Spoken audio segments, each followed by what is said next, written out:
हिंदी में यूपीएससी की तैयारी से संबंधित प्रोग्राम्स को देखने के लिए सब्सक्राइब करें study IQ IAS Hindi. Good afternoon, कैसे हैं भाई आप लोग? आई होप मेरा ऑडियो वीडियो आप सभी को क्लियर आ रहा है। और आज की जो क्लास होने वाली है डियर, आज की क्लास में हम प्रायद्वीपीय भारत अर्थात पेनिनसुलर इंडिया के मेजर जो प्लेट्यूज हैं अर्थात जो मुख्य पठार हैं इसके बारे में डिटेल से चर्चा करेंगे।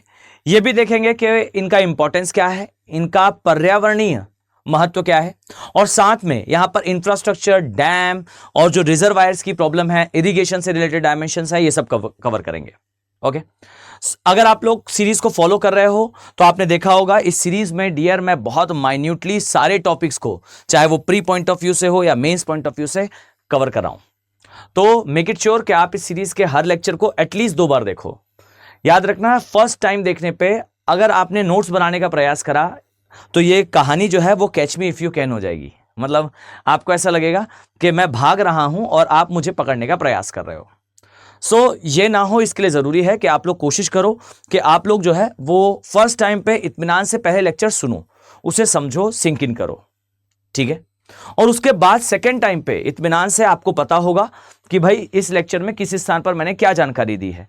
सेकेंड टाइम पे आपको लेक्चर को स्पीड उसकी बढ़ा लेनी है, थोड़ा वीडियो को आगे पुश करते जाना है। जहां पर मैंने जो चीज नोट डाउन करने योग्य बताई है आपको उसे नोट डाउन कर लेना है, ठीक है। तो कोशिश करना कि ये आपके लिए फ्रूटफुल रहे, ठीक है, डन। पहले मैं क्लासेस को लाइव ले रहा था, अभी के समय आप लोगों को जो है वो प्रीमियर के माध्यम से दिखाई दे रहा है, बट फिर भी आप लोग, मैं उम्मीद कर रहा हूं कि जरूर ठीक से तैयारी करोगे। सेकेंड चीज देखो भाई, आप लोगों के बहुत सारे मैसेज आते हैं टेलीग्राम चैनल पर। अगर किसी को टेलीग्राम चैनल नहीं पता है then this is the Telegram channel. सारी पीडीएफ्स इसमें अपलोडेड है। और अभी मुझे पता है आप लोग, कुछ लोग कमेंट सेक्शन में ये कहेंगे कि सर आप जो है पीडीएफ थोड़ा देर से अपलोड करते हैं। तो यार मैं एकदम स्पष्ट बताता हूं कि जैसे ये क्लास मैं रिकॉर्ड करता हूं उसके बाद से जो मेरी क्लासेस स्टार्ट होती हैं वो कंटिन्यूएशन में मैं जो है वो क्लासेस लेने के कारण रात के समय मुझे वो इतना समय मिलता है इत्मीनान से कि देख कर के ये पीडीएफ जो है वो कब अपलोड होनी है, क्या देनी है। तो इस कारण से अक्सर आपको थोड़ा 10-12 घंटे का डिले दिखाई देगा। मैं तत्काल अपलोड नहीं कर पाता, बट यस शाम तक अपलोड हो जाती है। आप देखिएगा अभी तक के जितने भी लेक्चर्स हुए हैं उन सभी की पीडीएफ अपलोडेड है। और ये अपलोड मैंने तभी करा है जब मैं अभी क्लास रिकॉर्ड करने आया हूं। तो प्लीज मेक इट श्योर कि आप लोग इसे जरूर डाउनलोड कर लें। आपको सारी पीडीएफ एक स्थान पर मिल जाएंगी। अभिनव बोहरे ज्योग्राफी, ये बच्चे टेलीग्राम चैनल है।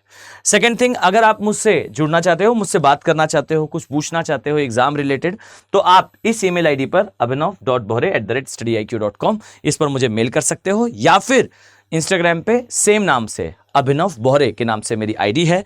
उसमें आपको जो है यही मुखारवृंद दिखाई देगा, यही पिक्चर लगी हुई है उस पर डीपी पर। आप मुझे उस पर से जो है वो मैसेज कर सकते हो। डेफिनेटली मैं आपको हर रोज शाम के समय 9 बजे के बाद, मतलब रात के समय 9 बजे से 11 बजे के बीच में, मैं एक बार जरूर उसमें जो है ऑनलाइन आता हूं और सभी को जो मुझे मैसेज करें मैं उनको प्रॉपरली रिस्पॉन्स भी करता हूं। तो अगर आप लोग कोई प्रश्न पूछना चाहते हो, कुछ जानना चाहते हो, then please go for that art. अब नेक्स्ट चीज ध्यान से सुनो। देखो बहुत सारे बच्चे मुझे टेलीग्राम पर मैसेज करते हैं, कई बार इंस्टाग्राम पे मैसेज करते हैं, सोशल मीडिया पर मैसेज करते हैं कि सर हमें कोर्स तो ज्वाइन करना है बट अभी जो है वो कोर्सेज की कीमत थोड़ी सी ज्यादा हमें फील हो रही है। तो देखो यार, स्पष्ट कहूं तो अब एक अपॉर्चुनिटी है। याद रखो, होली के उपलक्ष्य पर स्टडी IQ के जो जितने भी कोर्सेस हैं, ये लॉन्ग टर्म बैच दिख रहा है आपको, फाइन, आपको इन सभी में सिग्निफिकेंट डिस्काउंट मिलेगा। अभी यहां देखिए, अगर आपका ऑप्शनल सब्जेक्ट ज्योग्राफी है, और मैं मानकर चल रहा हूं यार कि जो भी सीरीज को देख रहा है ना, मैं नहीं कह रहा हूं कि इस सीरीज में भाई ऐसा लाखों लोग जो है वो जुड़े हुए हैं और लाखों लोग देख रहे हैं, ऐसा नहीं है। ऑब्वियसली एक सामान्य तौर पर जो है हम इस क्लासेस को कंडक्ट कर रहे हैं, बट मैं ये बात स्पष्ट कहूंगा यार कि जो लोग इसे फॉलो कर रहे हैं इसका मतलब है उन्हें ज्योग्राफी में इंटरेस्ट है। लॉन्ग लेक्चर्स को इतनी गहराई के साथ देखना, उसमें इंटरेस्ट शो करना, आप लोगों के कमेंट में देखता रहता हूं, तो मुझे फील होता है कि यस आप लोगों को चीजें समझ में तो आ रही हैं। तो इसका मतलब है कि आपको ज्योग्राफी में इंटरेस्ट है। अगर आपको इंटरेस्ट है तो this is the golden opportunity. ये तो भाई शानदार मौका है कि अगर आप चाहते हैं कि आप बैचेस में एनरोल हो, तो अभी आपको सेम बैच में, जो बैच अभी तक चलता आ रहा था उस बैच में आपको 15 तारीख से क्लासेस स्टार्ट है और 15 तारीख तक ये सेल है। आपकी क्लास भी मिस नहीं होगी और आप सिग्निफिकेंट डिस्काउंट में ज्वाइन भी कर पाओगे। तो फेस्टिवल सेल पे आपको इस ज्योग्राफी ऑप्शनल और P2I दोनों बैचेस में सिग्निफिकेंट डिस्काउंट देखने को मिल रहा है। 12,999, सेम बैच जो 15,000 का था अब आपको 12,999 पर मिल रहा है। याद रखना कि बेस्ट अपॉर्चुनिटी है। एक ऐसा ऑप्शनल, डियर मैं आपको, अगर आप मेरे सामने होते तो शायद मैं आपको और बेहतर तरीके से समझा पाता कि यार सोच कर देखो, 45 सही प्रश्न ही तो यूपीएससी का कट ऑफ है, और हमारे कम रिजल्ट आने का सबसे बड़ा कारण है कि हम प्री क्वालिफाई नहीं करते। अब अगर आप चाहते हो कि आप फाइनल सिलेक्शन लो तो उसके लिए जरूरी है कि आप एटलीस्ट प्री क्वालिफाई करिए, और प्री क्वालिफाई करने के लिए क्या ही चाहिए है, 45 सही क्वेश्चन, और ज्योग्राफी और एनवायरमेंट 35 क्वेश्चंस दे रहे हैं कलेक्टिवली। आप सोच कर देखिए, ट्रिमेंडस चीज है ये। अगर आप चाहते हो इन अ लार्जर इंटरेस्ट, मैं अगर इस बात को कहूं कि आप क्या कर सकते हैं अपने माध्यम के रिजल्ट को इंप्रूव करने के लिए, आई कैन से कि मैं एडवाइस दूंगा कि सभी लोग ध्यान से इसको एज अ ऑप्शनल सब्जेक्ट तैयार करो। आप ऑप्शनल की तरह इसे पढ़ोगे, प्री के 35 questions crystal clear, rock solid और मेटल हार्ड होंगे। मैं दावे के साथ कहता हूं कि जो स्टूडेंट इसे इस गहराई के साथ पढ़ेगा विल फील द हीट। आप उस चीज को फील कर पाओगे कि आपके पास वो पोटेंशियल है कि आप एटलीस्ट प्री क्वालिफाई करके मेंस में अपीयर हो। और जब आप मेंस पे आओगे तो इंटरनेशनल रिलेशन, इंटरनल सिक्योरिटी से लेकर आपको सारे मेजर टॉपिक्स, चाहे वो डिजास्टर मैनेजमेंट हो, चाहे वो आपका ज्योग्राफी हो, या फिर आपका एनवायरमेंट हो, इसके अलावा भी सोसाइटी के बड़े सेक्शंस, ये सब कुछ आप geography as a optional subject जब लेते हो तो आप उसमें कवर करते हो। विकासात्मक गतिविधि, यहां आप देखिएगा आपका जो इकोनॉमिक्स का सिलेबस है उसमें लिखा हुआ है development initiative in India, Bharat में विकासात्मक कार्यक्रम, और ये सारी चीजें आप ऑप्शनल में भी पढ़ते हो। और ये याद रखिएगा, ऑप्शनल मतलब कि ऑनर्स लेवल तक की तैयारी। फाइन। अब आप जब इन चीजों को ऑनर्स लेवल तक आप पूछोगे और वो पढ़ोगे, और जब वो प्रश्न करेगा तो वो 12th लेवल तक का होगा। आप सोचिए, आपकी अंडरस्टैंडिंग सब्जेक्ट के लिए ट्रेमेंडस होगी। ज्वाइन करना चाह रहे हो तो आपके पास डोर ओपन है। अभी आज की तारीख से 11 मार्च से सेल स्टार्ट हो रही है, 15 मार्च तक ये चलेगी, लेकिन 15 मार्च को ही हमारे एडमिशन जो है वो बैचेस में, जो इस बैच की मैं बात कर रहा हूं उसमें बैचेस के साथ क्लासेस शुरू हो जाएंगी। तो अगर आप अभी ज्वाइन करना चाहते हो तो 15 मार्च के पहले ध्यान से ज्वाइन कर लो। और जब भी ज्वाइन करो यार, मैं अपना ही कोड बताना भूल जाता हूं। अब लाइव क्लास होती थी तो बच्चे मुझे याद दिला देते थे, ठीक है। अब आप ही याद रखिए दैट जब भी आप ज्वाइन करो आप लिखेंगे उसमें AK लाइव कोड। इस कोड के माध्यम से सबसे मिनिमम कॉस्ट आपको देखने को मिलेगा, तो ध्यान रखिएगा, मेक इट श्योर। चलिए अब हम आते हैं अपने टॉपिक पर। देखिए लास्ट क्लास में हमारा जो टॉपिक था, अगर आप लोग ध्यान कर पाए तो लास्ट क्लास में हमने जो है वो पूरा नीलगिरी का एरिया कवर करा था। इसमें मैंने आपको स्पीशीज भी बताई थी, इसमें मैंने आपको नीलगिरी की प्रॉब्लम के बारे में भी एक हिंट दिया था। आज की क्लास में उस हिंट से मैं आगे बढ़ूंगा, आपको बताऊंगा कि एग्जैक्टली नीलगिरी में क्या प्रॉब्लम है। डन। मैंने आपको पूरा का पूरा जो एनिमल माइग्रेशन है वो तक समझा दिया था नीलगिरी बताते समय, तो मैं मानकर चल रहा हूं कि आप लोग को ठीक से वो चीजें याद होंगी। अब आज की क्लास में हमारा जो टॉपिक है, ये टॉपिक है बेसिकली प्रायद्वीपीय भारत के पठारीय भाग, ठीक, पठारीय क्षेत्र या फिर प्लेट्यू वाला एरिया। जस्ट अ सेकंड, मैं इसे साइड में लिखता हूं इधर पर थोड़ा सा नीचे। फाइन। तो देखिए हम देखेंगे प्रायद्वीपीय भारत का पठारीय भाग, ठीक। अब ये जो पठारीय भाग है इसमें हमें क्या क्या चीजें मेनली देखनी है। तो देखो सबसे पहली बात तो ये जान लो कि what is the meaning of plateau. पठार का मतलब क्या होता है। याद रखना कि एक ऐसा ऊंचा स्थान जो कि ऊपर से सपाट हो, लेकिन the most important thing is उसे जो है वो मिलकर बना होना चाहिए चट्टानों से। एक ऐसा क्षेत्र जो कि ऊंचा है, ऊपर से सपाट है, लेकिन बना हुआ है कठोर चट्टानों से। A area which is having a height, have a एकदम flat top but made up of hard rocks. ये कठोर चट्टानों से बनाओ, इसे पठार कहते हैं। अब देखिए सबसे इंपॉर्टेंट बात तो यह है कि हमारे प्रायद्वीपीय भारत में हमें मेनली कौन कौन से पठार देखने को मिलते हैं। देखो अक्सर विद्यार्थी जब पढ़ता है, अक्सर स्टूडेंट जब पढ़ता है तो वो दक्कन का पठार सबसे पहले देखता है, ठीक है, दक्कन का पठार। अब सुनो बच्चों ध्यान से, मैं दक्कन के पठार के बारे में आपको कुछ चीजें बताऊंगा। उसके पहले यह बात जान लो कि जो दक्कन का पठार जिसे आप कहते हो, यह दक्कन का पठार तो मेनली आता है महाराष्ट्र में। This area is in Maharashtra, यह आता है महाराष्ट्र में, लेकिन इसका विस्तार कई राज्यों में है। अब सभी लोग जरा ध्यान से सुनिएगा, दक्कन के पठार का एक विस्तार आपको जो है वो मध्य प्रदेश में मिलेगा।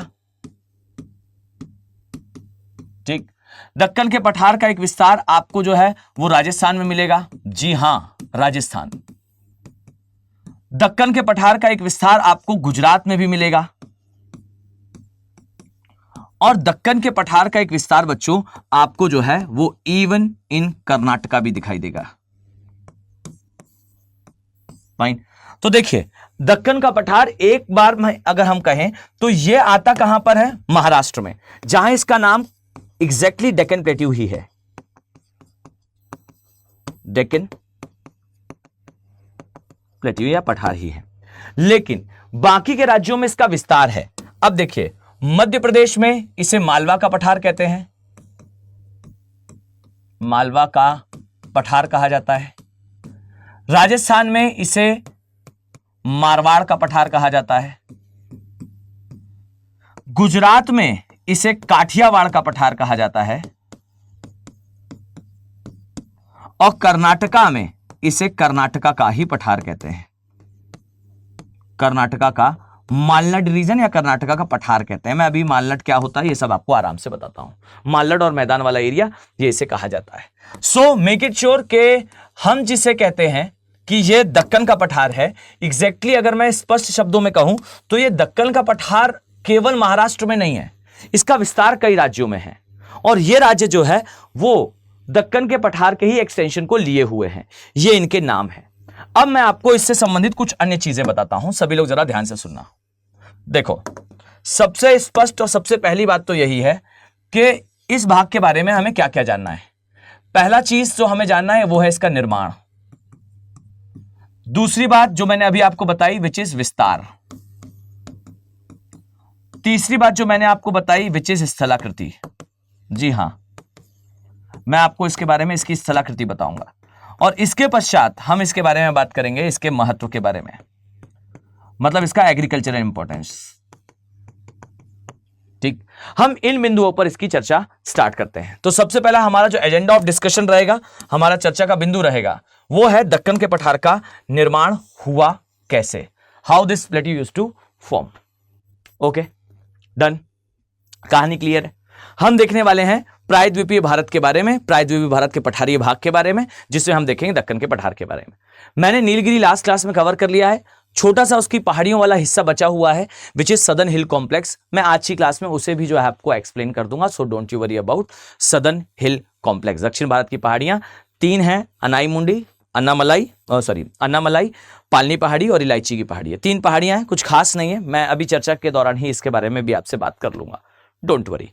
अब आ जाइए जरा इस क्षेत्र के बारे में मैं आपसे चर्चा करता हूं। सबसे पहली बात तो ये याद रखिए कि इसका निर्माण हुआ कैसे था।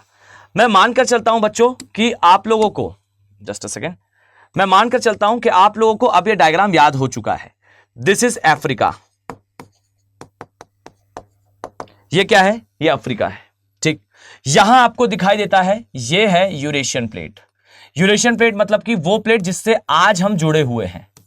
ठीक है, अब बच्चों एक बात बताइए, इस डायग्राम को हमने पहले भी प्लॉट करा है और मैंने n नंबर ऑफ टाइम्स आपको समझाया भी है इस बात को कि आप जो ये डायग्राम देखते हो, ठीक, इस डायग्राम को जब मैं प्लॉट कर रहा हूं तो ये आपकी जिम्मेदारी है कि आप इसे देखें, समझें और कैसे मैं प्लॉट कर रहा हूं सेम ऐसा ही आप अपनी कॉपी पर मिमिक करें। बहुत सारे बच्चे हैं जो टेलीग्राम पे मुझे जो है अपना डायग्राम बनाकर भेजते हैं। समय जितना मिलता है मैं उस अनुसार सभी को जो है वो रिप्लाई करता हूं कि भाई देखिए आपका ये डायग्राम बहुत बढ़िया है, इसमें ये इंप्रूवमेंट कर सकते हो और आप ऐसा कर सकते हैं। अगर आप लेक्चर देख रहे हो, बस आप एक काम करिए, टेलीग्राम चैनल पर जाइए, अपने डायग्राम प्लॉट कीजिए, अपना आंसर लिखिए और मुझे जो है वो भेज दीजिएगा। ठीक है, so this side is Eurasian plate, ये यूरेशिया की प्लेट है। ओके, यूरेशियन प्लेट है। अब देखो यार, अब देखो प्रायद्वीपीय भारत यहां से टूटेगा, टूटने के बाद यूरेशियन प्लेट से टकराएगा, जब टकराएगा तब हिमालय बनेगा। अभी हिमालय नहीं बना है, अभी प्रायद्वीपीय भारत यहां पर ही है। ठीक, अब यहां सभी लोग ध्यान से देखना, यह है बच्चे हमारा प्रायद्वीपीय भारत। प्रायद्वीपीय भारत का शेप मैं आपको पहले ही बता चुका हूं, हिमालय वाले सेक्शन में डिटेल में चर्चा की है मैंने आपसे कि हमारे जो प्रायद्वीपीय भारत का शेप है वो कुछ इस तरीके से है। जिन बच्चों ने वो सेक्शन ना देखा हो, इट्स अ हम्बल रिक्वेस्ट कि आप एक बार जाकर उस सेक्शन को जरूर देख लो, क्योंकि आप उस सेक्शन को देखोगे तो आपको बहुत सारी नई चीजें समझ में आएंगी और आप ये जान पाओगे कि जितना आप अक्सर YouTube वगैरह पर देखते हो उससे कहानी बहुत ज्यादा अलग भी होती है और बहुत सारी भी होती है। ठीक है, सो ये है हमारा प्रायद्वीपीय भारत। अब इस बात को समझो कि प्रायद्वीपीय भारत जो है वो अफ्रीका से ब्रेक हुआ, ब्रेक होने के बाद ये आगे की तरफ जा रहा था और जाने के क्रम में, आप सभी लोग ध्यान से सुना, जाने के क्रम में ये हिस्सा जो है एक क्षेत्र से गुजरता है। ठीक, अब वो कौन सा क्षेत्र है तो जरा ध्यान से देखो, इधर आ जाओ सभी लोग ध्यान से। नाउ आई नीड कि आप सभी का कंसंट्रेशन यहां हो। ये देखिए, ये एक क्षेत्र है। ये क्षेत्र कौन सा है तो इसे कहा जाता है रीयूनियन हॉटस्पॉट। सभी लोग अब ध्यान से सुनना, यह क्षेत्र है, इसे कहते हैं रीयूनियन हॉटस्पॉट। नाम याद रखिएगा, रीयूनियन हॉटस्पॉट। अब ये हॉटस्पॉट क्या है और क्या कनेक्शन है इसका हमारे प्रायद्वीपीय भारत के साथ, तो ध्यान से सुनना। रियलिटी बच्चों ये है कि initially when India was part of Africa, जब प्रारंभ में भारत अफ्रीका का हिस्सा था, इस समय भारत जो है वह अफ्रीका से ब्रेक होने के बाद यहां से आगे की ओर उत्तर पूर्व की दिशा में जब प्रवाहित हो रहा था, मूव हो रहा था, at the same time Bharat जो है एक ऐसे सागर से गुजरता है, एक ऐसे एरिया से गुजरता है जो area is actually made up of red hot magma. एक ऐसे सागर से गुजरता है प्रायद्वीपीय भारत जो रेड हॉट मैग्मा से बना है। आज के समय जरा मैं आपको एक बार ब्रीफ दूं तो यहां सभी लोग ध्यान से देखिएगा, मैं पहले भी इसे बना चुका हूं। यह है अफ्रीका, यह अफ्रीका वाला पोर्शन है, यह अरब का प्रायद्वीप है, दिस इज प्रायद्वीपीय भारत। और यहां से चलते हुए आ जाओ south east Asia, Vietnam, Cambodia, Laos, ये चाइना वाला एरिया, कोरिया का एरिया, कामचटका का एरिया। ठीक है, अब देखो इसमें मैंने पहले भी आपको बताया है कि यह हिस्सा जो है ये मेडागास्कर है। ठीक है, और मेडागास्कर के अलावा यहां श्रीलंका है। यहां पर आपको लक्षद्वीप दिखाई देगा, जस्ट अ सेकेंड, यहां लक्षद्वीप। अब जल्दी जल्दी अपने दिमाग में सब कुछ रिकॉल कर लो, ये सारी चीजें बता चुका हूं मैं पहले ही। ये लक्षद्वीप है, यहां थोड़ा सा नीचे आओगे तो ये मालदीव्स है, यहां पर आओगे तो ये सुकोत्रा है, यहां आएंगे तो ये अभी फिर से न्यूज में रहा छागोस है, यहीं पर डियोग्रासिया है जहां यूएसए का आइलैंड था। इससे थोड़ा सा नीचे आओगे तो यहां सेशेल्स द्वीप है और सेशेल्स द्वीप काफी बिखरे हुए हैं। ठीक, इसके बाद यहां पर आओगे तो ये मॉरिशस का एरिया है और मॉरिशस के एरिया के जस्ट नीचे यहां पर आपको रीयूनियन आइलैंड दिखाई देंगे। ठीक, सो ध्यान से देखो, ये और यहां पर यूरोपा। ध्यान से देखिए, ये जो आइलैंड आपको जहां दिखाई दे रहा है, ये वाला हिस्सा, ये कहलाता है Reunion hotspot.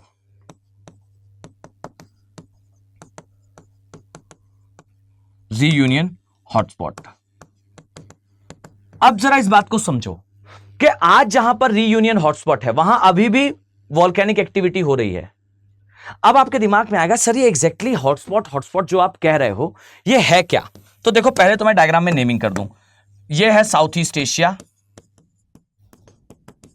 South east Asia, और साउथ ईस्ट एशिया में मैं पहले भी आपसे चर्चा कर चुका हूं, बट रिवीजन करते रहिएगा, मैं बार बार रिपीट करूंगा, आपको जरूर याद हो जाएगा। ये वियतनाम है, यहां आपको कंबोडिया दिखाई देगा, यहां आपको जो है म्यांमार दिखाई देगा, इस एरिया में जो बचा वाला पोर्शन है यहां आपको मलेशिया दिखाई देगा, ये जो पोर्शन है ये हिस्सा आपको दिखाई देगा थाईलैंड का, और इस तरफ से आपको जो है वो हिस्सा दिखाई देगा इसके ऊपर यहां पर इस तरीके से चाइना का, और ये जो बचा वाला हिस्सा है जो लैंडलॉक है ये वाला हिस्सा ये है लाओस। ठीक, तो इस तरीके से आपको साउथ ईस्ट एशिया के नेशन दिखाई देंगे। ये साउथ ईस्ट एशिया हो गया। ये जो हिस्सा है, जस्ट अ सेकेंड, ये जो हिस्सा है इसे कहते हैं अफ्रीका वाला एरिया, और ये अरब का प्रायद्वीप है। ठीक है, अब इस बात को समझें कि ये जो हिस्सा आपको दिख रहा है यहां एक्चुअल में है एक हॉटस्पॉट। सेम बात, सर एग्जैक्टली हॉटस्पॉट क्या है? तो देखो आ जाइए जरा ध्यान से देखिएगा, आप एक बात नोटिस करोगे कि ये एक प्लेट है। ठीक, दिस इज अ प्लेट। इसके नीचे जरा मैं सेकंड डायग्राम प्लॉट कर लेता हूं। यहां देखिएगा, मान लेते हैं कि ये एक जो है वो महासागरीय प्लेट है। ठीक, इसके नीचे इस तरीके से यहां पर आपको मैग्मा भरा हुआ दिखाई देगा। ठीक, ये नीचे जो है एस्थेनोस्फीयर होता है। मैं मानकर चलता हूं कि आप सभी ने थोड़ा बहुत तो जो है वो फिजिकल ज्योग्राफी पढ़ा होगा, और अगर नहीं पढ़ा है तो मेरी एक पूरी मैराथन है उसके ऊपर, आप वहां जाकर भी एक बेसिक अंडरस्टैंडिंग तो प्राप्त कर ही सकते हैं सब्जेक्ट के बारे में। ठीक, सो ये है बेसिकली हमारा कोई प्रायद्वीपीय भाग, पठारीय भाग या ओशनिक पार्ट। देखिए, इसमें आपको एक बात नोटिस होगी कि यहां पर भरा हुआ है मैग्मा, या कह लीजिए ये है एस्थेनोस्फीयर।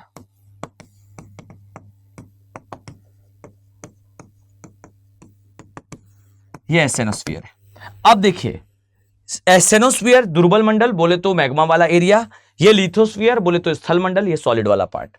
कई बार ऐसा होता है कि जो मैग्मा होता है वो मैग्मा काफी ज्यादा सतह के पास आ जाता है। ये प्लेट कई स्थानों से काफी ज्यादा थिन होती है। इस कारण से आप पाओगे कि यहां पर आपको मैग्मा सतह के बिल्कुल पास महसूस होगा। यहां पूरी जगह मैग्मा भरा हुआ है। इमेजिन करिए कि यहां पूरी जगह मैग्मा भरा हुआ है, ठीक, और मैग्मा इस स्थान पर काफी ज्यादा ऊपर तक आ चुका है। यही रीजन है कि इसके ऊपर बहुत थिन एक लेयर के नीचे मैग्मा उपस्थित है। ठीक है, सो ये आपको दिखाई दे रहा है, ये आपको जो है वो महाद्वीपीय भाग दिखाई दे रहा है। मान लेते हैं कि यहां पर एक सागरीय भाग है इस तरीके से, जस्ट अ सेकेंड। मान लेते हैं कि यहां पर जो है वो महासागरीय भाग है, ठीक, यहां महासागरीय भाग है। देखिए, इस महासागरीय भाग में जहां प्लेट बिल्कुल थिन है, वहां उस स्थान पर मैग्मा सतह के बिल्कुल पास है, इसीलिए ये ऊपर जो है वो मैग्मा बिल्कुल पृष्ठ के पास उपस्थित है। ये कहलाते हैं मैग्मा के हॉटस्पॉट। ये एग्जैक्टली होते हैं वो क्षेत्र जहां मैग्मा हमें हॉटस्पॉट के फॉर्म में दिखाई पड़ता है। ठीक है, so these are nothing but magma hotspot. ये मैग्मा के हॉटस्पॉट हैं। अर्थात मैग्मा के हॉटस्पॉट से आशय सिर्फ और सिर्फ एक ऐसे क्षेत्र से है जहां पर मैग्मा जो एस्थेनोस्फीयर का है, जो दुर्बल मंडल का है, वो सतह के बिल्कुल पास उपस्थित है। समझ गए? डन। तो मैग्मा का हॉटस्पॉट जिस स्थान पर होता है वहां पर सतह के बिल्कुल करीब मैग्मा उपस्थित होता है, बॉइलिंग हॉट मैग्मा होता है, पर किसी उद्गार से बाहर नहीं आ रहा, केवल और केवल एक सागर के जैसे वो एक स्थान पर सतह के बिल्कुल करीब विराजमान है। ठीक है, डन। अब जरा ध्यान से सुनो एग्जैक्टली क्या होता है। तो द थिंग इज कि जहां पर आज के समय हमें रीयूनियन आइलैंड दिखाई देते हैं, वहां पर यह मैग्मा का हॉटस्पॉट है। और एक समय स्थिति यह थी कि प्रायद्वीपीय भारत अफ्रीका से ब्रेक होने के बाद यहां से निकला और यह पहुंचता है इस रीयूनियन हॉटस्पॉट पे। और रीयूनियन हॉटस्पॉट में सतह के जस्ट नीचे ह्यूज अमाउंट में मैग्मा था। और जैसे ही प्रायद्वीपीय भारत इसके ऊपर पहुंचता है, जैसे ये मूव करते हुए इसके ऊपर आता है, ये जो मैग्मा है ये प्रायद्वीपीय भारत के ऊपर चढ़ना स्टार्ट करता है। अब इमेजिन करिए एक नाव है, मतलब आप समझिएगा कि ये सब्जेक्ट कितना जीवंत है।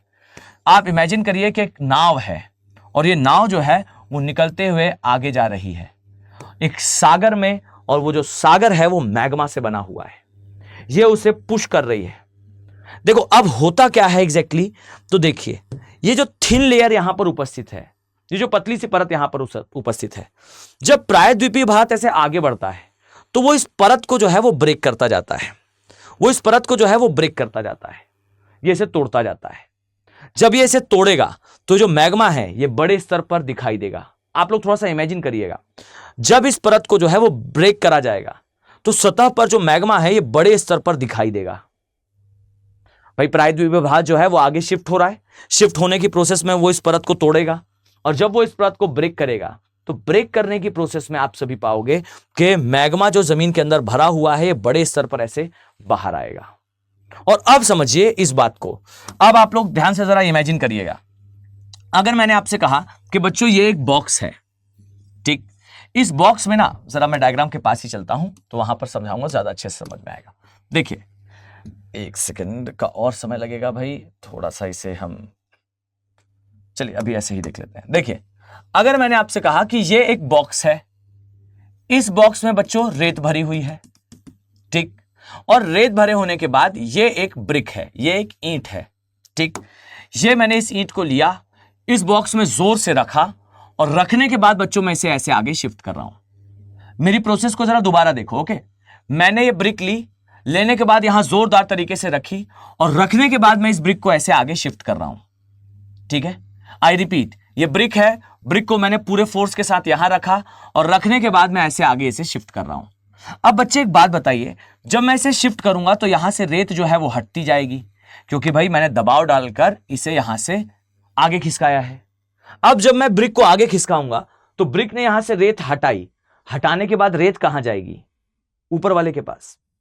नो, ये रेत जब हटेगी तो ये रेत आगे यहां ऐसे ढेर के रूप में लगती जाएगी।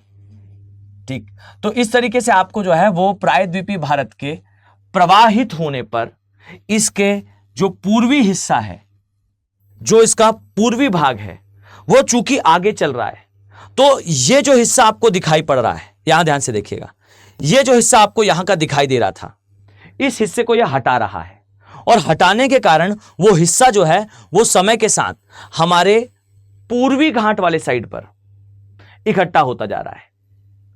अब देखिए, ये हमारा हो गया क्या? पूर्वी घाट वाला साइड, यानी कि ये वाला साइड, और ये देखिए ये है हमारा पश्चिमी घाट वाला साइड।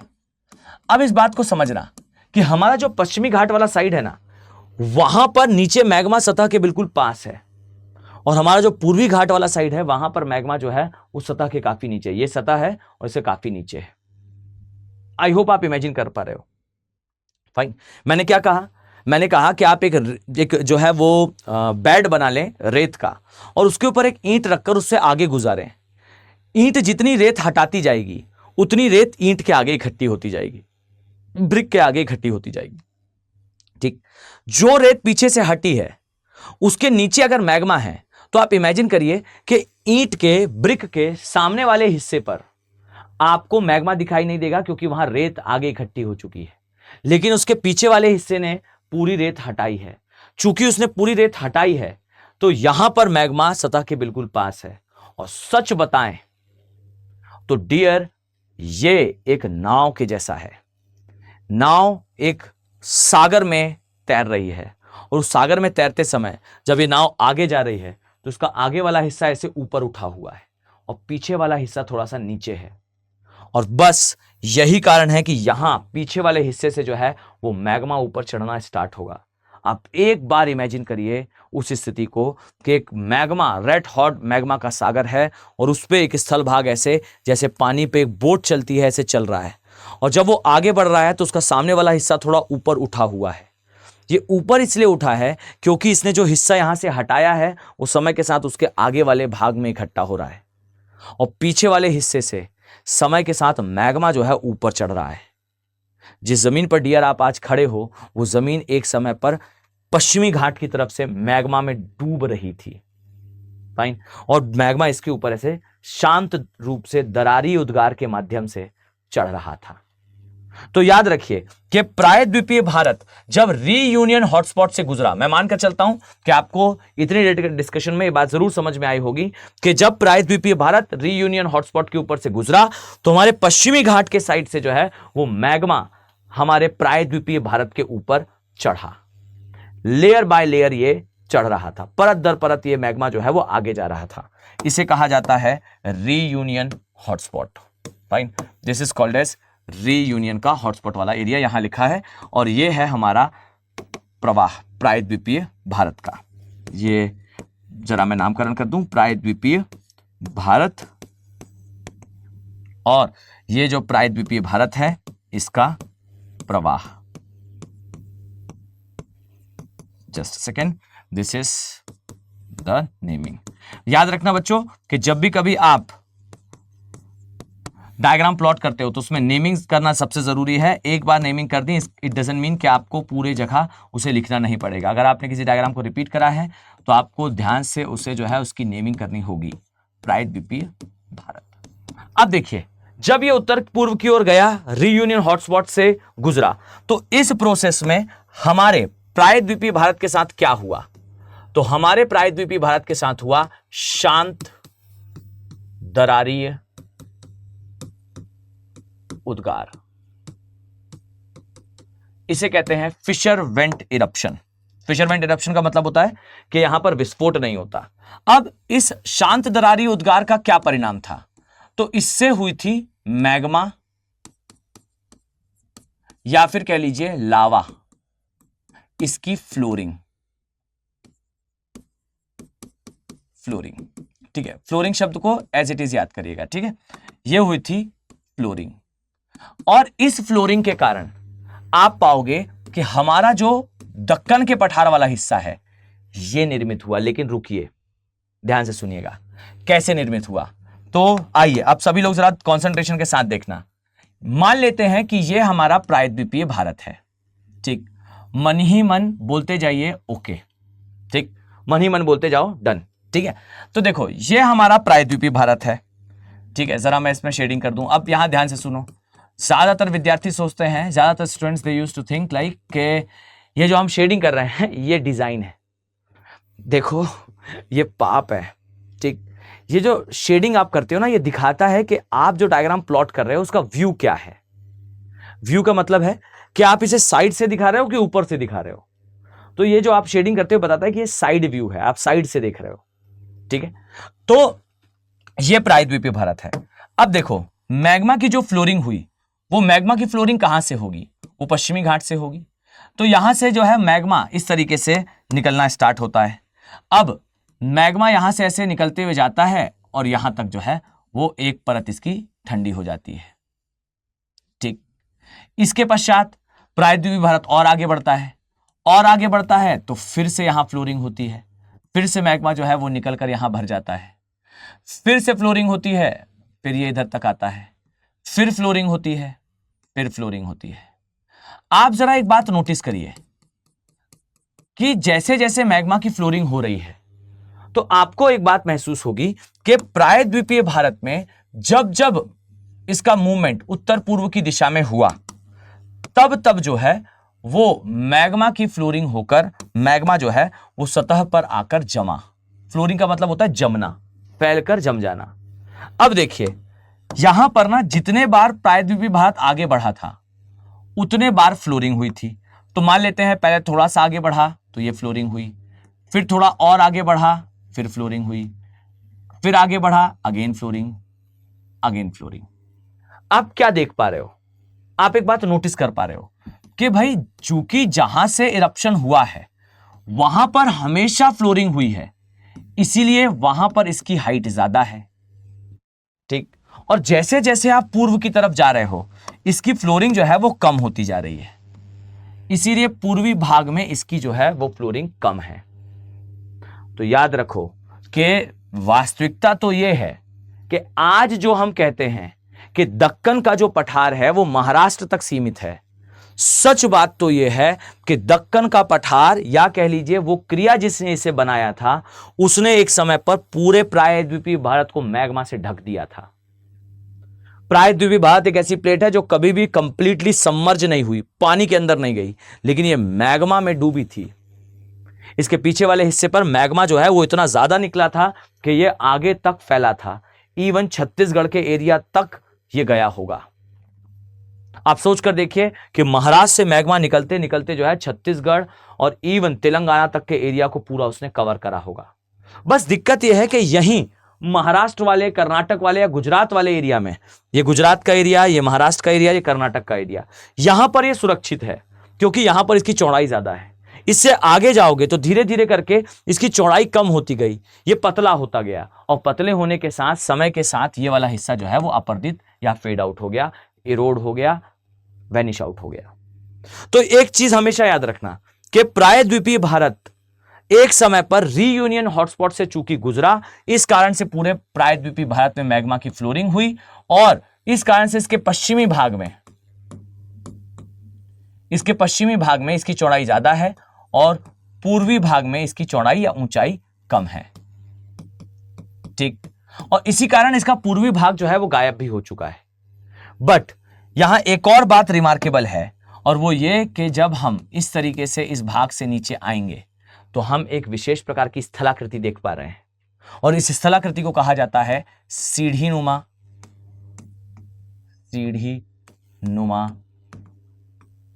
स्थलाकृति, step like structured topography. English में भी लिख लीजिएगा, कई बार इसका जो ट्रांसलेशन है यूपीएससी थोड़ा सा अलग तरीके से कर देता है तो आंसर गलत ना हो।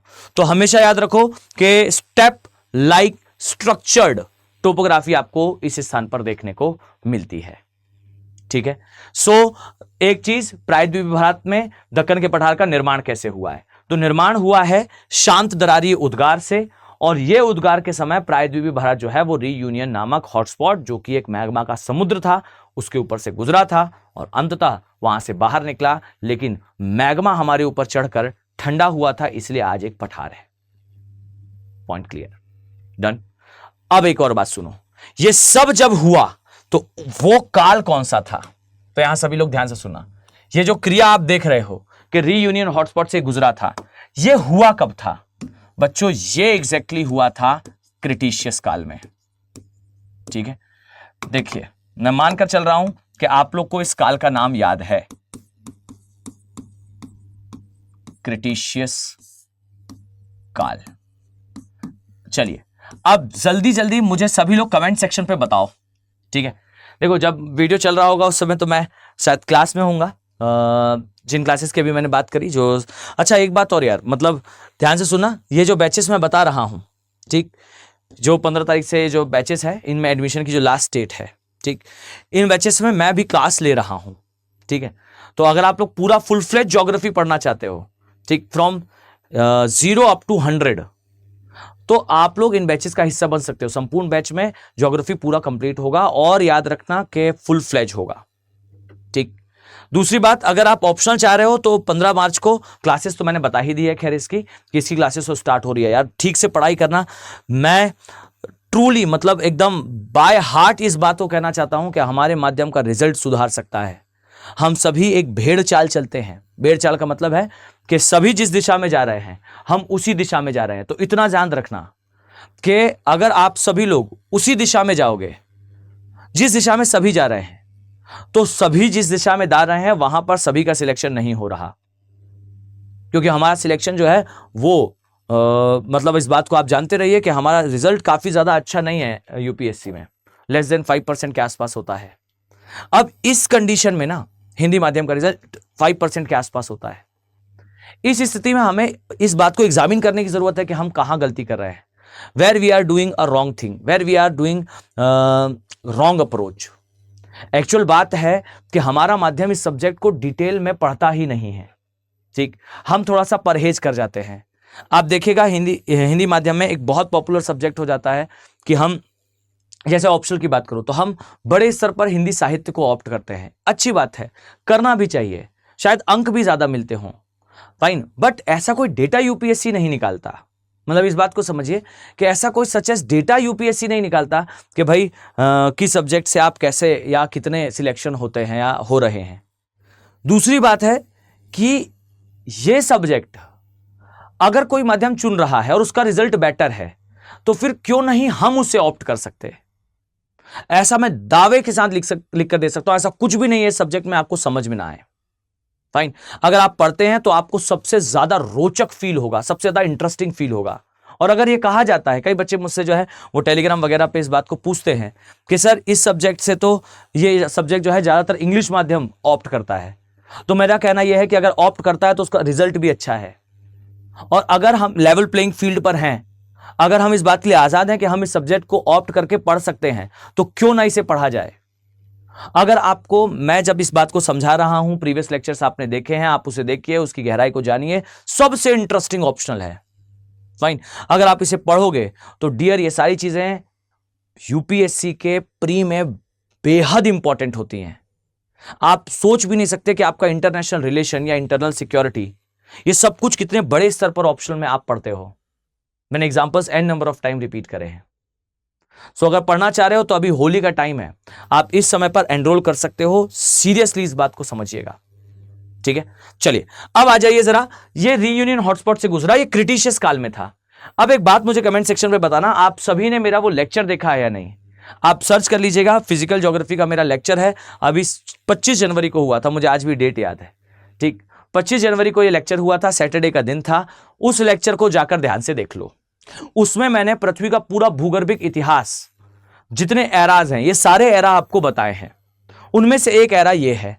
एंड आई वांट, जो बच्चे बैच में होंगे उन्हें तो पता होगा, उन्हें डेफिनेटली ये याद होगा कि मैंने क्लास में इसे याद कराया है, रटाया है इसे क्लास में। ठीक, जो बच्चे हों बैचेस में, जरा वो कमेंट सेक्शन पे मुझे बताइएगा कि हमने इसे पूरे 16 + 2 18 एरास को याद करा है। इसमें हमने देखा है दैट ये शुरू होता है आर्कियन से, Archaean, pre Cambrian, Cambrian, Ordovician, Silurian, Devonian, Carboniferous, Permian, Triassic, Jurassic, Cretaceous, Palaeocene, Eocene, Oligocene, Miocene, Pliocene, Pleistocene, Holocene. अब ये प्लास्टोसीन मतलब हिमयुग का काल, जब गुंज, मिंडल, रिस, व्रुम जैसे अर्थक्वेक आए थे।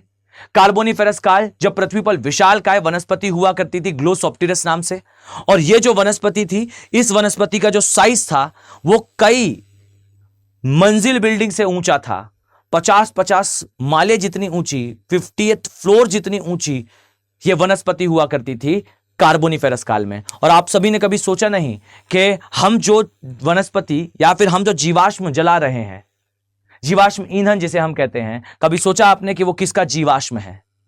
अगर जीवाश्म ईंधन है तो वो किसका जीवाश्म है? वो वास्तविकता में इसी वनस्पति का जीवाश्म था जो कार्बोनिफेरस काल में थी।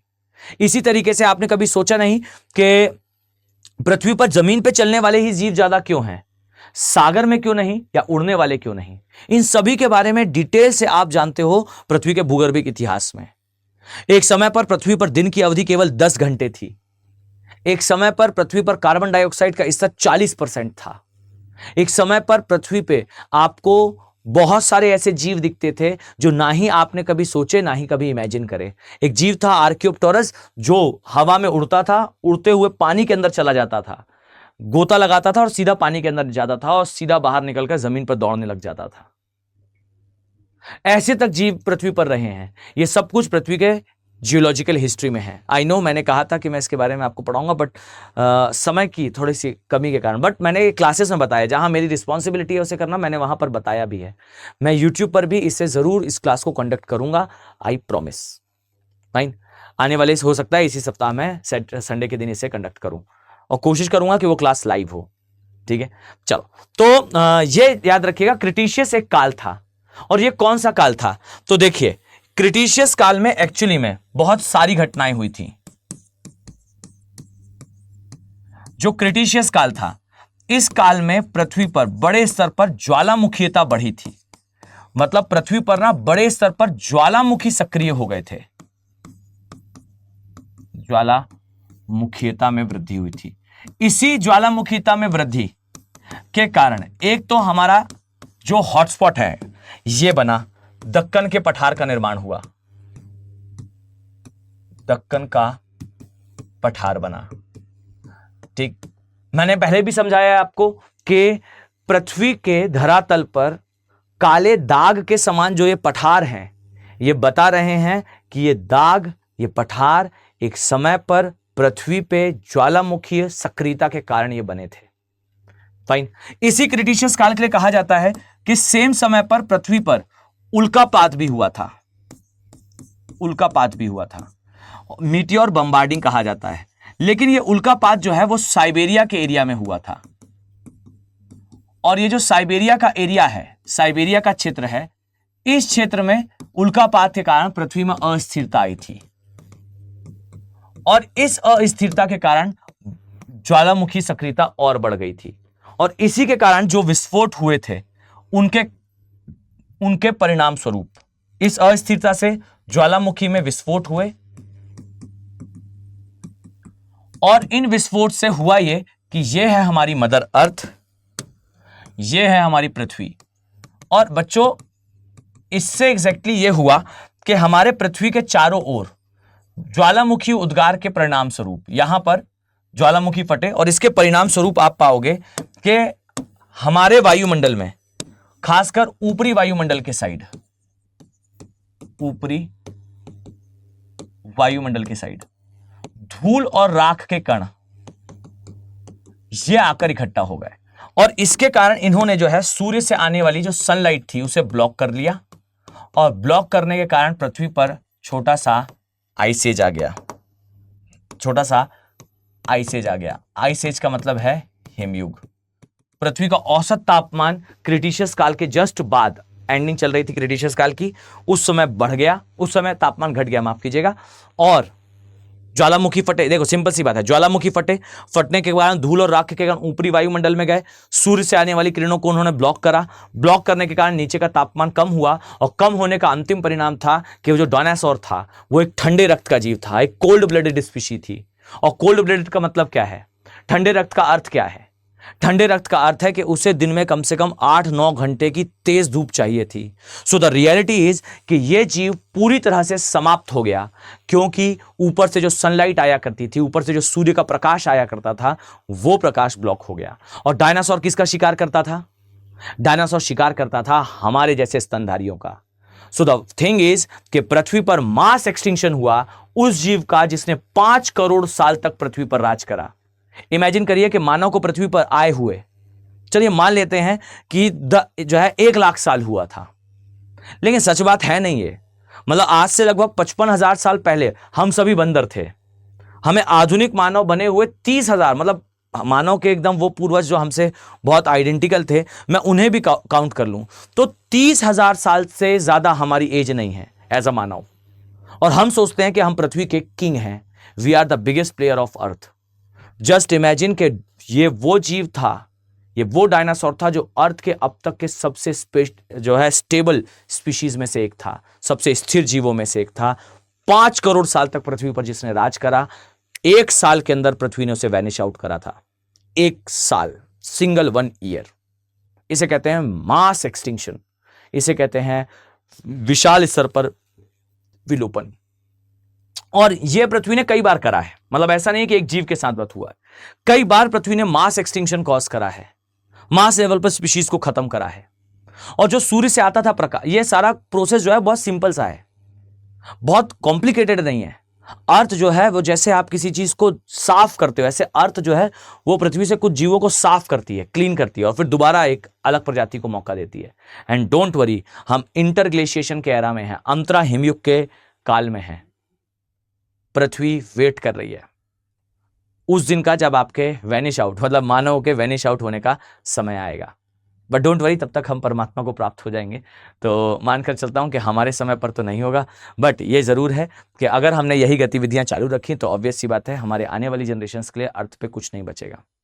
फाइन, चलिए वापस आते हैं। सो मेक श्योर कि ये जो सनलाइट है, ये सनलाइट आएगा, सनलाइट ब्लॉक होगा, नीचे का टेम्परेचर कम होगा, डायनासोर 1 साल में समाप्त होंगे। 1-1.5 साल का समय था जब ज्यादातर डायनासोर खत्म हो गए, और एक जो सिंगुलर फॉर्म ऑफ लाइफ आ रही थी। ध्यान से सुना, लाइफ कैसे चल रही थी?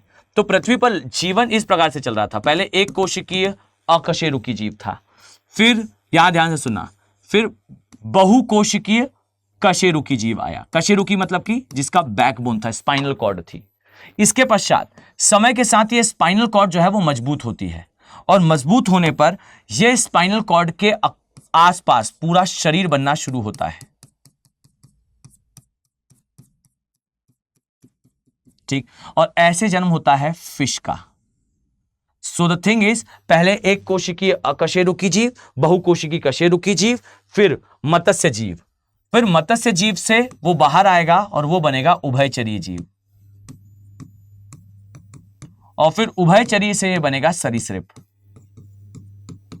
और जब उभयचरीय आ रहे थे तो उसी समय मत्स्य जीव से फिर समय के साथ सागर में रहने वाले स्तनधारी फिर जमीन पर आए, स्तनधारी जीव, और स्तनधारी जीव को ये सरीसृप खाया करते थे। ये सामान्य साइकिल चली आ रही थी विकास की, और एग्जैक्टली इस काल में सरीसृप अपने पीक पर जाते हैं, और एक समय आता है क्रिटिशियस काल।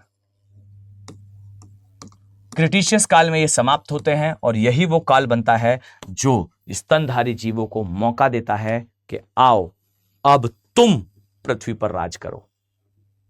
So the thing is, Cretaceous काल वो काल था जिसने पृथ्वी से डायनासोर को हटा दिया। डायनासोर को हटाया उसने ज्वालामुखी सक्रियता के माध्यम से, और इसी सक्रियता ने हमारे धरातल के चेहरे पर कुछ बड़े बड़े काले कलर के दाग बनाए, और ये दाग कुछ और नहीं, वो पठार हैं, और ये पठार कुछ और नहीं, फर्टाइल एरिया है, उपजाऊ भूमि है। यहां पर मैग्मा का उद्गार हुआ है और ऐसे हमारा जो दक्कन का पठार है ये निर्मित हुआ। So one thing is perfect कि दक्कन का पठार बनकर निर्मित हुआ। अब इसी के ये सारे विस्तार हैं। अब यहां सुनिएगा, इन सभी क्षेत्रों में आपको कौन सी चट्टानें मिलेंगी, तो हमेशा याद रखना कि मैं यहां लिख दूं जरा, जो दक्कन का पठार है, डेक्कन प्लेट्यू है, सभी लोग सुनिए, जो दक्कन का पठार है या डेक्कन प्लेट्यू है,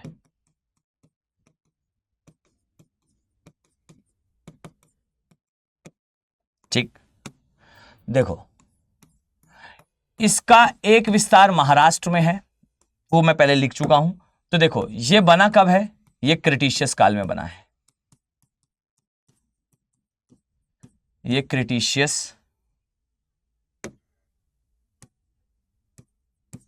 ये क्रिटिशियस काल में बना है। कैसे बना है, तो शांत दरारीय उद्गार से बना है, इसे कहते हैं फिशर वेंट इरप्शन, इससे बना है। अब यहां पर चट्टानें कौन सी होंगी, तो बच्चे सामान्य सी बात है, लावा रॉक्स होंगी या लावा चट्टानें होंगी। और लावा चट्टानें भी कौन सी, तो बसाल्ट की चट्टानें होंगी।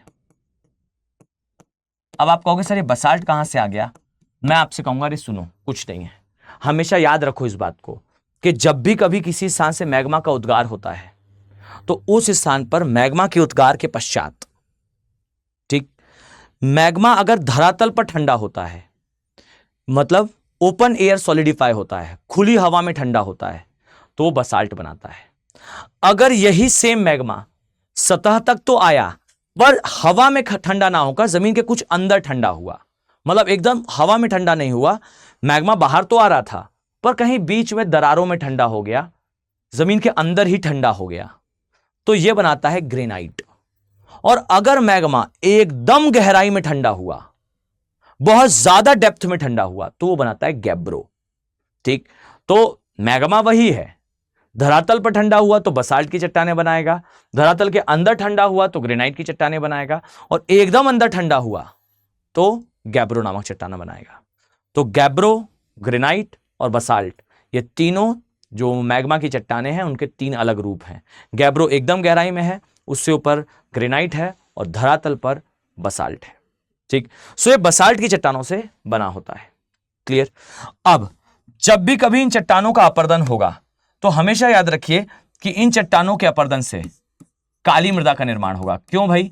क्योंकि बसाल्ट की चट्टानें, कभी ग्रेनाइट आपने देखा होगा, आपके घरों में जो ग्रेनाइट लगा होता है, किचन पर कैबिनेट में लगाया जाता है ग्रेनाइट, और आपने सुना होगा जो शॉपकीपर्स होते हैं वो बड़े उसके कॉन्फिडेंस के साथ कहते हैं कि भाई ये बहुत शानदार जो है वो ग्रेनाइट है, आप इसे लगा सकते हो। मार्केट में 99% जो ग्रेनाइट आपको दिया जाता है या उपलब्ध होता है वो ग्रेनाइट है ही नहीं, वो अच्छी क्वालिटी का बसाल्ट है। फाइन, क्योंकि ग्रेनाइट बहुत गहराई में होता है और उस गहराई से काफी ऊपर ही बसाल्ट की चट्टानें मिल जाती हैं, और ये चट्टानें भी ग्रेनाइट जितनी ही मजबूत होती हैं उतनी ही कठोर होती हैं। अब ये जो बसाल्ट है ये काले कलर का होता है, और ये याद रखो कि आप क्यों लगवाते हो अपने किचन वगैरह में या घर वगैरह में ग्रेनाइट। सच बात तो यह है कि लावा से बनी हुई चट्टान है, अतिशय कठोर होती है, आप कुछ भी कर लीजिए ये जल्दी अपरदित नहीं होगी। अगर आपने अपने घर में किचन का कैबिनेट जो है वो संगमरमर का बनवाया, संगमरमर है क्या?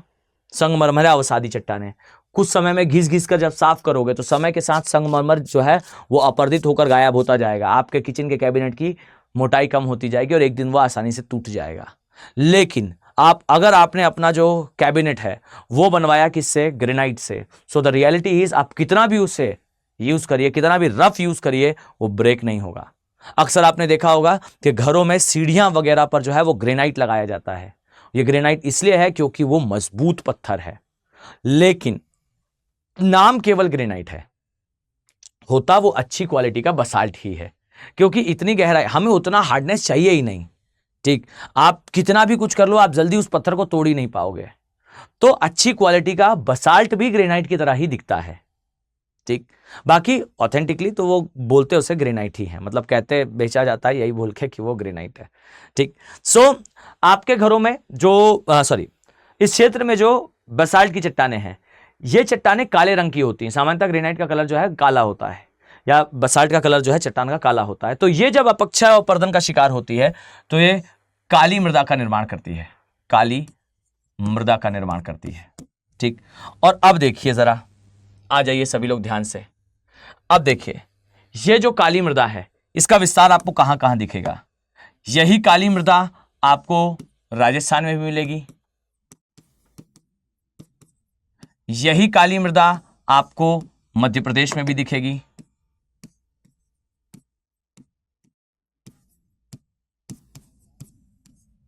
यही काली मृदा आपको महाराष्ट्र में भी दिखेगी,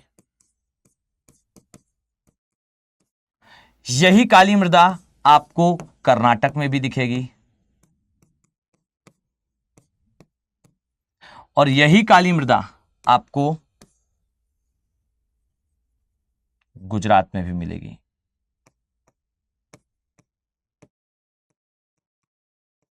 ठीक, देखो जो राजस्थान में है उसे मारवाड़ का पठार कहते हैं, मध्य प्रदेश में इसे मालवा का पठार कहते हैं, महाराष्ट्र में इसे दक्कन का पठार कहते हैं, कर्नाटक में तो कर्नाटक का ही पठार है, और गुजरात में इसे काठियावाड़ का पठार कहते हैं।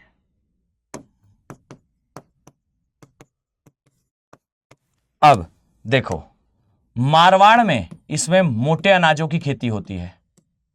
ठीक, इसमें मोटे अनाजों की खेती होती है। ठीक, और मोटे अनाज में ज्वार, बाजरा और मक्का है। ठीक है, जस्ट अ सेकेंड, ज्वार, बाजरा और मक्का है। मालवा के पठार में इसमें कपास और मेनली सोयाबीन की खेती होती है, इसलिए मध्य प्रदेश को सोया स्टेट कहा जाता है, और इसलिए मध्य प्रदेश जो दलहन और तिलहन है दोनों के उत्पादन में फर्स्ट नंबर पर आता है, क्योंकि सोया दलहन भी है और तिलहन भी है। महाराष्ट्र में इसे दक्कन का पठार कहते हैं, और यहां पर इसमें प्याज व कपास की खेती होती है। कर्नाटक में इसमें स्पेशली जो है सूरजमुखी की खेती होती है। अब मेरी एक बात सुनो बच्चों, ये जो सूरजमुखी है ना, ये ट्रेमेंडसली इंपॉर्टेंट है, क्रांतिकारी रूप से इंपॉर्टेंट है, क्योंकि एक तो चलिए इससे तेल बनता है, सूरजमुखी का तेल काफी इंपॉर्टेंट होता है, बट सच बात तो यह है कि एक्चुअल इसका इंपॉर्टेंस पता है क्या है? एक्चुअल इसका इंपॉर्टेंस है कि ये जो है ये जिस स्थान पर लगता है, मान लीजिए मैंने किसी स्थान पर सूरजमुखी लगाया, तो ये मिट्टी के अंदर से जो रेडियो एक्टिव सब्सटेंसेस हैं उसे तो एब्जॉर्ब करता है। अब आप कहोगे वाह वाह वाह वाह, क्या क्रांतिकारी पौधा है, मिट्टी के अंदर के रेडियो एक्टिव सब्सटेंसेस जो है वो एब्जॉर्ब कर लेता है। मैं आपसे कहूंगा अरे सब पौधे कर लेते हैं। ठीक, इसमें खास पता है क्या है? इसमें खास ये है कि ये एब्जॉर्ब करता है, लेकिन एब्जॉर्ब करने के बाद ये अपने उस पार्ट में रेडियो एक्टिव सब्सटेंसेस को नहीं जाने देता जिस पार्ट को हम कंज्यूम करते हैं। अर्थात अगर आप ऐसा कोई एरिया है जहां पर रेडियो एक्टिव सब्सटेंसेस उपस्थित हैं, रेडियोधर्मी तत्वों का प्रदूषण है, वहां अगर आप इसे लगाते हो तो ये क्या करता है कि उस प्रदूषण को एब्जॉर्ब कर लेता है। आप इसका फल, मतलब इसका फूल होता है एक्चुअल में, आप इसका डिजायर्ड जो पार्ट है वो ले जाइए, और बचा वाला हिस्सा आप उपयोग नहीं करोगे, तो इसका मतलब है कि आप उसका अगर उचित प्रबंधन कर दो तो फिर आप अपनी मिट्टी से रेडियोधर्मी तत्वों के प्रदूषण को हटा सकते हो। और यही कारण है कि आप पाओगे कि भारत में इसका उत्पादन ठीक ठाक होता है, और कर्नाटका में जो किसान इसे उगाते हैं उन्हें जापान आमंत्रित करा जा रहा है भी, ऑब्वियस सी बात है। क्यों? ताकि जो है वो जापान में जिन स्थानों पर रेडियोधर्मी तत्वों का प्रदूषण आज भी है आफ्टर सेकेंड वर्ल्ड वॉर, वो वहां पर इसकी खेती करें, वहां के लोगों को इस चीज को सिखाएं, ताकि वहां से मिट्टी के अंदर से उन रेडियोधर्मी तत्वों को हटाया जा सके। ठीक है, डन। ये सूरजमुखी का उत्पादन कर्नाटका में, और काठियावाड़ में बच्चों इसमें मूंगफली का उत्पादन होता है। मूंगफली मतलब कि ग्राउंडनट, और ये सारे ही राज्य जिनके बारे में मैंने ये बताया वो इसके उत्पादन में फर्स्ट नंबर पर आते हैं। मोटे अनाजों के उत्पादन में राजस्थान पहले नंबर पर आता है, सोया के उत्पादन में मध्य प्रदेश आता है, प्याज कपास के उत्पादन में महाराष्ट्र आता है, कर्नाटका सूरजमुखी के लिए, और गुजरात मूंगफली के उत्पादन में फर्स्ट नंबर पर है। इन चीजों को अपने दिमाग पर ठीक से सेटल डाउन रखना। अब इसी से रिलेटेड इसका करंट डायमेंशन भी जान लो। याद रखो बच्चों कि जो मारवाड़ का एरिया है, यहां से रिलेटेड एक फसल और है जिसे कहा जाता है गुआर गम। गुआर गम। अब सभी लोग जरा ध्यान से सुना, आई नीड कि आप लोग मुझे कमेंट सेक्शन पे जरूर आंसर करो, ठीक? मतलब मैं ये चाहता हूं कि आप सभी मुझे जो है वो कमेंट सेक्शन पे इसका उत्तर जरूर दें, आपने इसके बारे में पहले सुना है या नहीं सुना। अगर कोई बच्चा राजस्थान से बिलोंग करता होगा तो उन्होंने इस फसल का नाम जरूर सुना होगा। अक्सर राजस्थान के एरिया में जो है वो सामान्य तौर पर इसकी सब्जी वगैरह बनाई जाती है। इसे कहते हैं गुआर गम। कहीं कहीं अलग अलग नाम है और आप सभी ने इसे खाया है। एक बार सर्च कर लीजिएगा, आपको मिल जाएगा। उत्तर भारत में यह सामान्य रूप से घरों में बनने वाली एक सब्जी है। यह खरपतवार की तरह या बहुत कम पानी में आसानी से राजस्थान की भूमि में उग जाती थी, मारवाड़ के एरिया में। अब हुआ पता है क्या हुआ? ये कि यूएसए जो विश्व की सबसे बड़ी अर्थव्यवस्था है, विश्व की सबसे बड़ी इकोनॉमी है, उस इकोनॉमी के पास बड़े स्तर पर शेल गैस का भंडार है। अब आप कहेंगे शेल गैस क्या है? मैं कहूंगा एक प्रकार की प्राकृतिक गैस है। और यह प्राकृतिक गैस जो है वो चट्टानों के अंदर भरी होती है। अब इसे निकालना बड़ा कठिन है। जैसे ही आप चट्टाने तोड़ते हो, तोड़ने पर यह गैस हवा में लीक हो जाती है। तो यूएसए के पास इसका बड़ा भंडार तो था, पर यूएसए इसे निकालता नहीं था क्योंकि इसे निकालना काफी कठिन था। पर कहानी में चेंज आता है, एक ट्विस्ट आता है। और ट्विस्ट ये होता है कि अचानक से यूएसए सेज और यूएसए के साइंटिस्ट सेज कि हमने ना एक तकनीक विकसित कर ली है और उस तकनीक का नाम है कंट्रोल्ड फ्रैक्चरिंग। कंट्रोल्ड फ्रैक्चरिंग मतलब हम थोड़ा थोड़ा करके चट्टानों को तोड़ेंगे। जैसी चट्टान टूटेगी उसके अंदर से गैस निकलेगी और उस गैस को हम कैप्चर कर लेंगे। अब इस टेक्निक के लिए हमें एक चीज की आवश्यकता है और वो चीज क्या है? वो है पाउडर की। और वो पाउडर किससे बनता है? गुआर गम से।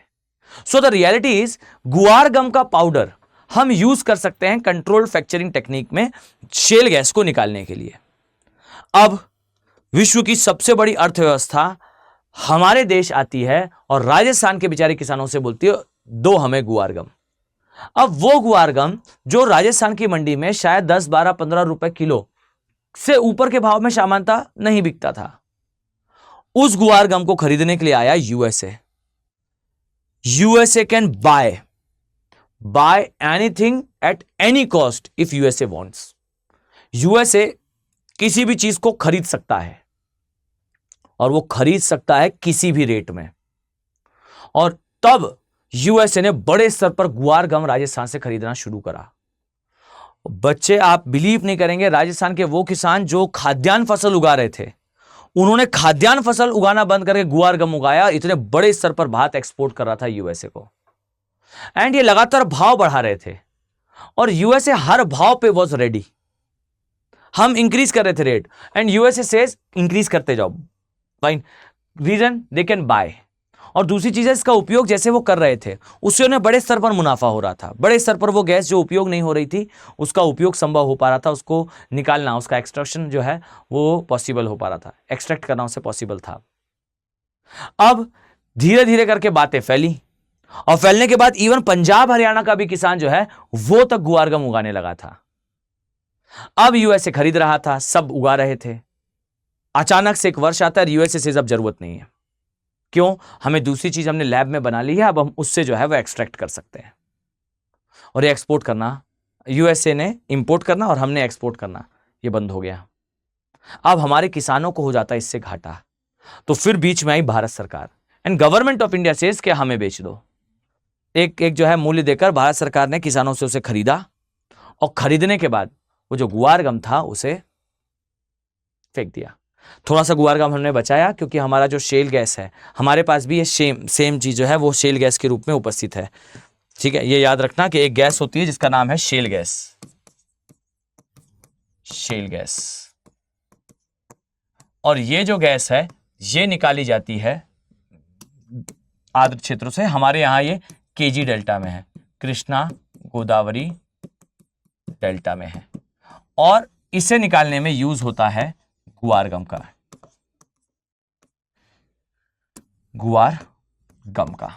अब गुआर गम हमने ली, कुछ अपने लिए जो है वो रखा और बाकी का गुआर गम हमने जो है वो कुछ काम का नहीं था तो अंततः फिर वो वेस्ट हुआ। और ये भी याद रखना कि इतना ही नहीं है गुआरगम के बारे में। इसरो जो है, इसरो उन्होंने कहा है कि हम मंगल मिशन में गुआरगम के पाउडर का यूज करेंगे स्पेस ब्रिक्स बनाने के लिए। स्पेस ब्रिक्स जानते हैं, मंगल ग्रह की मिट्टी से ईंटें बनाने के लिए बाइंडर की तरह, मतलब घोल बनाकर और एक बाइंडर की तरह जो है वो हम गुआरगम का यूज करेंगे। ये इसरो का स्टेटमेंट था।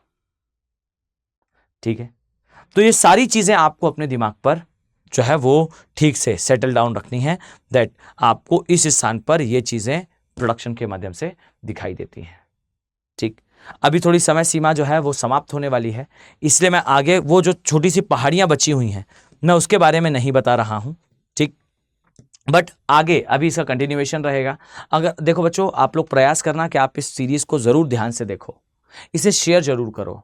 देखिए, अभी मैंने पठार के बारे में बताया आपको, लगभग 1 घंटे होने जा रहा है। मैं कंटिन्यूएशन में सिर्फ और सिर्फ इस पठार के निर्माण, इसके भागों के बारे में और इसमें जो उपज हो रही है उसके बारे में बात कर रहा हूँ। अभी इसमें और भी चीज़ें हैं। मैं अभी जो है काठियावाड़ के पठार की पहाड़ियाँ, इन क्षेत्रों में आने वाली पहाड़ियाँ, इनकी घाटियाँ, इनके भ्रंश, इनके बारे में चर्चा करूँगा। इट विल टेक टाइम, ये समय लेता है, और इसलिए कहा जाता है कि आपको अगर किसी आप बैच का हिस्सा होते हैं तो सारी चीज़ों के लिए पर्याप्त समय होता है। ठीक, तो मेरे पास भी एक विंडो है, I can do the things but in a window, मतलब मैं एक समय सीमा में ही उस कार्य को कर सकता हूँ। कार्य अच्छे से होगा, बस समस्या यह है कि आप उसे ठीक से रिस्पेक्टफुली देखें। कोई अगर आप ज़्यादा से ज़्यादा लोग देखेंगे तो I will also feel motivated to deliver the things. ठीक, तो आप कोशिश करो बच्चों कि आप इस सीरीज़ को समय के साथ जो है वो एक एक बार शेयर कर दें। अगर आप किसी सोशल मीडिया हैंडल पर हैं तो उसे ज़रूर शेयर करो। आप इस सीरीज़ के बारे में बात करो, चर्चा करो, बताएं कि भाई एग्जैक्टली हम जो है वो इस तरीके से पढ़ाई करते हैं। ये जो डायग्राम्स हैं, फ्लो चार्ट हैं, इन्हें पढ़ें, बनाएं, कंसेप्चुलाइज करें। आप अगर बात करेंगे तो चीज़ों में परिवर्तन ज़रूर आएगा। ठीक, और मेरी एडवाइस हमेशा याद रखना, और एक बात तो यह कि आप लोग सोचना बंद करें, क्योंकि मुझे आप फिर कुछ समय बाद टेलीग्राम पर मैसेज करते हो कि सर हमें जो है वो ज्वाइन करना था, इस समय हम ज्वाइन नहीं कर पाए। तो बच्चों देखिए, आज से सेल स्टार्ट हो चुकी है एंड आई वांट जिसे भी ज्वाइन करना हो वो बिल्कुल फ्री फील करो। आप मुझे टेलीग्राम पर यहाँ मैसेज कर दीजिए, सिंपल सी बात है। आप मुझे जो है ये टेलीग्राम का आईडी है, जस्ट अ सेकेंड, भाई कहाँ चला गया, ये टेलीग्राम की बच्चों आईडी दी हुई है। इस आईडी पर सीधा सीधा आप मुझे मैसेज कर दीजिए, I will assist you to join. ठीक, या तो टेलीग्राम पर मैसेज कर दो या तो सीधा आई वांट कि आप लोग मुझे डायरेक्टली मेल कर दें। ठीक, जिसे भी ज्वाइन करना हो आप ऊपर सब्जेक्ट में लिख लिया करें कि sir I want to join this course, और उसके नीचे फिर अपनी डिटेल्स आप मुझे बता दें। मैं आपको वो सारी संभव चीज़ें जो रिक्वायर्ड होंगी, जो पॉसिबल होगा, I will do the assistance. But make sure कि आप मुझे ध्यान से मेल कर दें। ये मेल आईडी है, तो मेल आईडी पर तत्काल मैं आपको उत्तर दे दूंगा। आप पीडीएफ डाउनलोड करना चाह रहे हो तो इस टेलीग्राम चैनल से उस पीडीएफ को डाउनलोड कर लीजिए, और मुझे टेलीग्राम चैनल पर आप मैसेज कर सकते हो। मैं आज ही क्लास ओवर होने के बाद एक मैसेज ड्रॉप कर दूंगा कि जिस भी बच्चे को ज्वाइन करना हो वो वहां पर अपना मैसेज लीव कर दे। आप लोग वहां मैसेज लीव कर लो और तत्काल आप इस बैच को ज्वाइन करें, बिकॉज मजा आएगा आपको इस बैच में पढ़ने में। मैं लिटरल बताता हूं, आपको 3 घंटे की class will feel like a journey, एक यात्रा की तरह लगेगी। आपको ऐसा लगेगा आप एक मूवी देखने आए हैं और आप पूरी मूवी एंजॉय करेंगे। ओके, चलिए, तो हमने जो है वो पूरे प्रायद्वीपीय भारत में क्रिटिशियस काल में जितने भी पठारों का निर्माण हुआ था, जिस तरीके से वो निर्माण हुआ था, उसका निर्माण का क्या प्रभाव था, ये आज की क्लास में देख लिया है। साथ ही क्रिटिशियस काल के बारे में जो भूगर्भिक गतिविधियां हुई ये भी देख लिया है। नेक्स्ट क्लास में हम सारे पठार कंप्लीट कर लेंगे और इसके बाद भारत के तटीय मैदानों की ओर हम अग्रसर होंगे। ओके, चलिए, मैं उम्मीद करता हूं कि ये लेक्चर, ये सीरीज आपके लिए इंपॉर्टेंट रही है। बढ़िया से यार पढ़ाई करो, स्वस्थ रहिए और मस्त रहिए, और जाने से पहले कमेंट सेक्शन पे अपने कमेंट लीव करके जाइएगा कि कैसी लगी आपको, कैसा लगा आपको आज का ये lecture. Thank you, have a nice day. Hindi में यूपीएससी की तैयारी से संबंधित प्रोग्राम्स को देखने के लिए सब्सक्राइब करें स्टडी IQ IAS हिंदी।